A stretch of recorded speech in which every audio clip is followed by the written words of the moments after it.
नमस्कार साथियों, आज हम इम्पोर्टेंट टॉपिक पे बात करेंगे कि भाई गल्फ देशों में रहने वाले जैसे Dubai, Qatar, मस्कत, Bahrain, Saudi, Kuwait वगैरह में इंडिया की बहुत सारी पॉपुलेशन रहती है 1 करोड़ से ऊपर। जी हाँ, उनमें से कुछ लोग ऐसे होते हैं जो कंपनी के अच्छे पदों पे पहुंच जाते हैं, जिनको पोस्ट अच्छी मिल जाती है, जैसे मैनेजर से रिलेटेड अगर बात करें मोटा माटी, या फिर बहुत सारे लोग कंपनियां खोल लेते हैं। जी आपने देखा होगा ना। जी हाँ, तो वो देखिए, ये पहले भी मेरे पास सामने आया था कि बता दूं, जो लोग गल्फ देशों में कांड करके दुबई में, सऊदी अरबिया में इंडिया भाग आते हैं रातों रात, जैसे कांड वहां पे कर दिया और इंडिया फरार हो गए। कांड का मतलब पैसे का मोटा घपला करके, लाखों दराम में घपला करके इंडिया भाग जाते हैं, इंडिया आ जाते हैं, या फिर किसी का लड़ाई झगड़ा, हत्या, मर्डर करके इंडिया भाग आते हैं। तो अगर उस देश में आपने कांड करके अगर आप उस देश को छोड़ दिया तो उस देश का कानून तो लागू नहीं होगा, वो सऊदी पुलिस पीछे नहीं आएगी। तो आपको लगता है कि बस मैं तो बच गया। जी हाँ, लेकिन नहीं।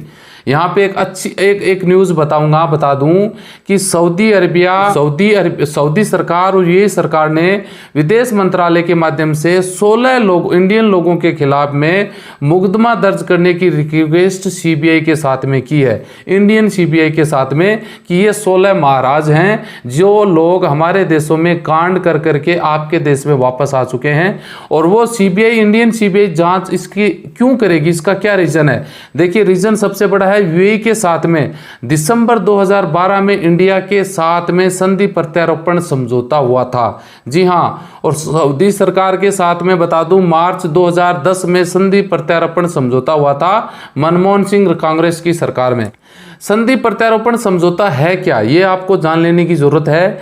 इसका मतलब ये होता है कि भाई लेन देन करना, अदला बदला हो गया ना, संधि प्रत्यारोपण, यानी उधर से इधर, इधर से उधर। जैसे बहुत सारे इंडियन लोग वहां पे रहते हैं, उनको सजा हो जाती है, तो अब वो बची हुई, ऐसे कुछ केस ऐसे होते हैं, बची हुई वो अपनी सजा इंडिया में आके काट सकें, यानी जो अपराधी किस्म के लोग हैं उनका भी आदान प्रदान करना। सऊदी के लोग इंडिया में आके बैठ गए, या इंडियन सरकार कैसे लेके, सऊदी सरकार कैसे लेके जाएगी अगर संधि समझौता नहीं हो?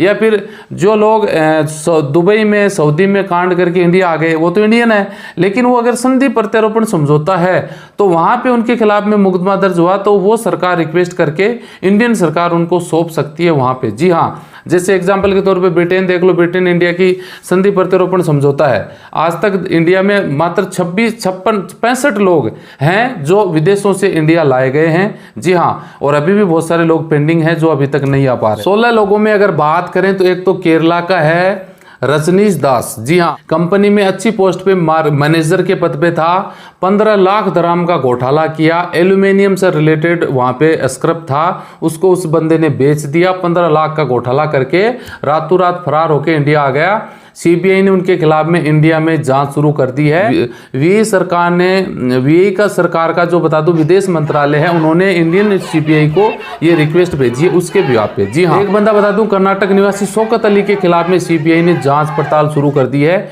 14 लाख दराम का उसने घोटाला किया था। ये भी बंदा वहां पे वित्त से रिलेटेड, यानी लेन देन से रिलेटेड मैनेजर के पद पे था। 14 लाख रुपए का घोटाला करके इंडिया भाग गया रातों रात। ऐसे 16 लोगों की लिस्ट वीए सरकार ने और दुबई सरकार ने इंडियन सीबीआई को सौंपी है। वो उनकी जांच करके उनके खिलाफ में मुकदमा दर्ज करके उनको अरेस्ट करके उन सरकारों के हवाले करने वाली है। जी हाँ, तो यहाँ पे एक बात आपको समझ में आ जानी चाहिए कि अगर आपको लगता है, अगर आपको कोई लालच देता है कि भाई आप ये कर लो, वो कर लो, हम रातों रात यहाँ से देश छोड़ के इंडिया भाग जाएंगे, हमारा कोई कुछ नहीं बिगाड़ सकता, बिल्कुल बिगड़ सकता है भैया। खास तौर से दुबई में और सऊदी अरबिया में संधि प्रत्यारोपण समझौता 2010-2012 में हो चुका है। अगर वहां पे कोई आप कांड ऐसा कर देते हैं जो भारी कांड है, लाखों दराम का घोटाला कर दिया, या फिर किसी का मर्डर करके आप इंडिया भाग जाते हैं, तो वापस आपको उसी सलाखों में जाना पड़ सकता है, सऊदी सरकार की सलाखों में। जी हाँ, क्योंकि संधि प्रत्यारोपण समझौता के तहत ये कार्रवाई आपके खिलाफ में की जा सकती है। तो 3 साल पहले भी मैंने एक वीडियो बनाया था कि यहाँ से कुछ लोगों को हायर कर लेते हैं, विजिट वीजा में लेकर वहाँ ले जाते हैं, उनके नाम से कंपनी खोल लेते हैं, कंपनियों में लेन देन अच्छा करते हैं, फिर उसमें मोटा लेन देन हो जाता है तो बैंकों से लोन उठा लेते हैं लाखों दराम में। जी हाँ, उनके नाम से एटीएम पासबुक उनके पास होता है, जैसे अकाउंट में पैसा आए वो पैसा उनका निकाल लेते हैं और उनको वापस इंडिया भेज देते हैं। लेकिन हमेशा ध्यान रखें, थोड़ा बहुत लालच के चक्कर में अब आपको वापस उन्हीं सलाखों के पीछे जाना पड़ सकता है, क्योंकि संधि प्रत्यारोपण समझौता के तहत अगर कंपनी जहां से आपने घोटाला किया वो आपके ऊपर मुकदमा दर्ज करेंगे, विदेश दुबई या सऊदी कोई भी हो उसके विदेश मंत्रालय के थ्रू इंडिया में आपकी रिपोर्टिंग करेगी और यहाँ सीबीआई के पास न्यूज आते ही सीधी सीबीआई आपके संबंधित पुलिस स्टेशन में, क्योंकि आप वहां से घोटाला करके आते हैं लेकिन आपका एड्रेस पता वहां होता है, ये आप मान के चलिए, क्योंकि आप वहां पे वीजा लगा है, पूरा रिकॉर्ड वहां पे पड़ा है, सीधी आपकी संबंधित पुलिस आपको फोन करेगी, आपके घर पे आके धमक, सुबह 6 बजे आंख नहीं खुलेगी उससे पहले पुलिस मिलेगी, आ जा भाई। आपको लगता है दुनिया सोचेगी यार ये तो कल की 10 दिन पहले बेचारा छुट्टी पे आया था, 6 महीने पहले छुट्टी पे आया था, इसने क्या कर दिया ऐसा। बाद में पता लगता है कि बंदे ने वहां पे गड़बड़ करके इंडिया साहूकार बन के घूम रहा है। तो ये सावधानी बरतें, सतर्क रहें, ऐसे लालच में आओगे तो आपकी खैर नहीं है।